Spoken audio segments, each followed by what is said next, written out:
2026 সালের এইচএসসি ও সমমান পরীক্ষা নিয়ে নতুন সিদ্ধান্ত। তোমরা যারা 2026 সালের এইচএসসি ও সমমান পরীক্ষায় অংশগ্রহণ করবে, তোমাদের মধ্যে কলেজে ভর্তির শুরু থেকেই একটা কনফিউশন ছিল যে তোমাদের পরীক্ষা সংক্ষিপ্ত সিলেবাসে হবে নাকি পূর্ণ সিলেবাসে হবে। তোমাদের পড়াশোনার শুরুতে বা শিক্ষাবর্ষের শুরুতে জানানো হয়েছিল যে পূর্ণ সিলেবাসেই তোমাদের পরীক্ষা হবে। এখন এনসিটিবি নতুন করে তাদের সিদ্ধান্ত জানিয়েছে। এ বিষয়ে বিস্তারিত থাকছে আমাদের আজকের ভিডিওতে। যারা এখনও আমাদের চ্যানেলটিকে সাবস্ক্রাইব করোনি তারা এখনই সাবস্ক্রাইব করে রাখো, তাহলে শিক্ষা সম্পর্কিত সকল তথ্য এবং পরামর্শ সবার আগে পেয়ে যাবে। প্রিয় শিক্ষার্থীরা, এখানে তোমরা দেখতে পাচ্ছ গণপ্রজাতন্ত্রী বাংলাদেশ সরকার, শিক্ষা মন্ত্রণালয়, জাতীয় শিক্ষাক্রম ও পাঠ্যপুস্তক বোর্ড nctb.gov.bd। সো এখানে দেখতে পাচ্ছ 23 জুন এই নোটিশটি তৈরি করা হয়েছিল, প্রকাশিত হয়েছে আজ 25শে জুন।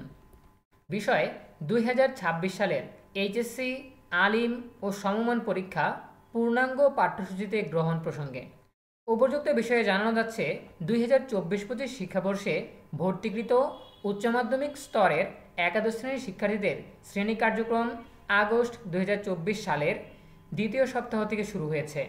এ সকল শিক্ষার্থী 2026 সালের মে জুন মাসে অনুষ্ঠেয় এইচএসসি, আলিম ও সমমান পরীক্ষায় অংশগ্রহণ করবে। 2026 সালের এইচএসসি, আলিম ও সমমান পরীক্ষা জাতীয় শিক্ষাক্রম ও পাঠ্যপুস্তক বোর্ড বাংলাদেশ কর্তৃক নির্ধারিত পূর্ণাঙ্গ পাঠ্যসূচি অনুযায়ী সকল বিষয়ে পূর্ণ সময়ে ও পূর্ণ নম্বরে অনুষ্ঠিত হবে। সকল শিক্ষা বোর্ড ও সংশ্লিষ্ট সকল প্রতিষ্ঠানসমূহকে অবহিতকরণ প্রয়োজনীয় ব্যবস্থা গ্রহণের জন্য বিশেষভাবে অনুরোধ করা হলো। এখানে এনসিটিবির চেয়ারম্যান রবিউল কবির চৌধুরীর স্বাক্ষরও আছে। সো এখান থেকে আমরা দুইটা তথ্য জানতে পারলাম একেবারে ক্লিয়ারলি, একেবারে স্পষ্টভাবে। একটা হচ্ছে তোমাদের এইচএসসি ও সমমানের পরীক্ষা পূর্ণাঙ্গ পাঠ্যসূচিতে বা পূর্ণাঙ্গ সিলেবাসে অনুষ্ঠিত হবে। তোমাদের জন্য কোনো সংক্ষিপ্ত সিলেবাস বা পুনর্বিন্যাসকৃত সিলেবাস আসবে না। দ্বিতীয়ত আমরা জানতে পারলাম যে তোমাদের 2026 সালের মে জুন মাসে অনুষ্ঠেয় এইচএসসি ও সমমান পরীক্ষা, তার মানে তোমাদের এইচএসসি পরীক্ষা হওয়ার সম্ভাব্য সময় হচ্ছে মে অথবা জুন মাসে, যেটা বোর্ড থেকে সরাসরি নোটিশের মাধ্যমে হয়েছে।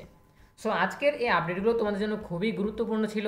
তোমাদের সহপাঠীদের সাথে এই ভিডিওটা বেশি বেশি শেয়ার করে দাও, যাতে আর কেউ এ বিষয়ে থাকে। এ বিষয়ে তোমাদের যে কোনো প্রশ্ন কিংবা মতামত জানাতে পারো কমেন্টে। দেখা হবে পরবর্তী আপডেট নিয়ে নতুন কোনো ভিডিওতে।